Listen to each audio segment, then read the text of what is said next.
নমস্কাৰ বন্ধু বান্ধৱীসকল, জনপ্ৰিয় অভিনেত্ৰী ৰিম্পী দাসৰ জোৰোণৰ ভিডিঅ'টো চালেনে? যদি নাই চোৱা আহকচোন চাওঁ। জোৰোণত কি কি দিলে, কেনেকুৱা লাগিছে তেওঁক, সকলোবোৰ দেখাম, আহকচোন চাওঁ।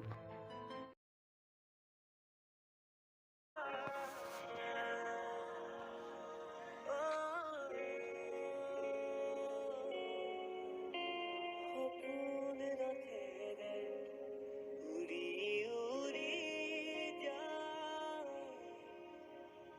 জোনাকী বাটেৰে আগুৱা জোন তৰাৰে তোমাক শুনো মদাই আকাশত মায়াৰে নিচুকা সৰগী সৰগী